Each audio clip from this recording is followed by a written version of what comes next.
for inviting me here today. I'm very proud here to be representing the Green Party in this election, not least because of our record of championing and promoting LGBT human rights over many, many years.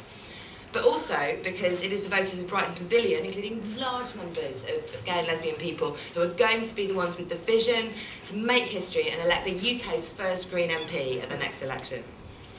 In recent years, my party has worked very hard to promote LGBT rights. Our two MEPs have supported rights around Europe, particularly in the new member states. Our practical and campaigning support for LGBT asylum seekers has increased, as it needs to.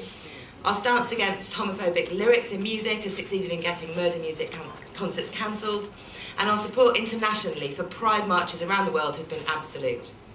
And for some reason, we're still the only party to officially support an end to ban on real same-sex marriages, and I really don't understand why the other parties don't follow us. After all, full registry office weddings for everyone who wants them should be a matter of common sense, not just equal rights. This large gap excluded, we can afford to celebrate what has been achieved in LGBT rights in the UK over the past decade. But there are still many countries around the world where to be gay means a life of secrecy and terror, where human rights atrocities, imprisonment and death are a daily fear.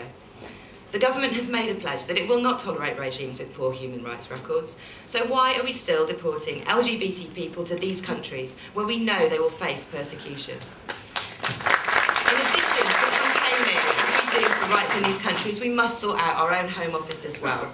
At the national government level, much more can be done in training and representation and support for LGBT asylum seekers. And I hope, as Mayor or as an Assembly member, representing Londoners right across the city, including many asylum seekers in this position, I would be able to represent them properly and help stop all deportations of LGBT people at risk from happening. In addition, Metropolitan Police resources are used to support these deportations, and I couldn't represent Londoners properly while not challenging this use of our city's resources.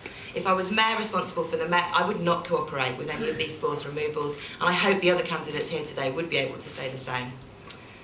This stance wouldn't be a first. In London, we have often pioneered gay rights and LGBT acceptance. London is now proudly and rightly a world centre of gay culture. But there are still problems and broken promises to fix before we can say we have done everything we can, even in this city. While we have incidents like Transport for London banning Gay Times adverts from the Underground simply because they show a male couple embracing, we can't say we've done everything. While the Mayor's LGBT Forum isn't allowed to elect its own chair, propose its own resolutions, hold votes or submit resolutions to the Mayor, we can't say we've done everything. While the promised Lesbian and Gay Museum still doesn't receive proper funding and support, we can't say we've done everything. And when we still see religious leaders who advocate homophobic discrimination and even justify executions invited to visit City Hall in public, we can't say we've done everything.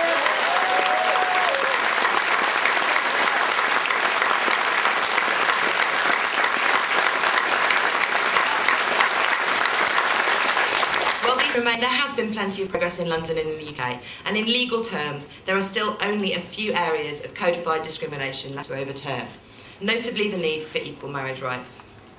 However, as a woman, I know that the passing of laws that give legal equality and an end to day-to-day discrimination can be many, many years apart. Just because the law has moved on, some people's outdated attitudes will take a long time to catch up. That's why we can't sit still and pretend everything has been dealt with. But we need to keep working hard to keep London at the inviting heart of the LGBT world. We need to make sure intolerance and homophobic violence and bullying are taken seriously by teachers, by the police, and tackled so they are not tolerated and cannot spread. We need to safeguard the future of iconic venues like the Astoria and the Drill Hall, expand events like Pride, and celebrate our LGBT heritage with a proper museum. And above all, we need to elect a Mayor and Assembly member, and let a Mayor and Assembly members, who I hope to join on the 2nd of May, who will work with organisations like Stonewall, reject homophobia at every opportunity, and stand up to the Express, the Mail, and even the columnists of The Spectator. We need to keep London at the forefront of LGBT rights and culture, where it belongs. Thank you.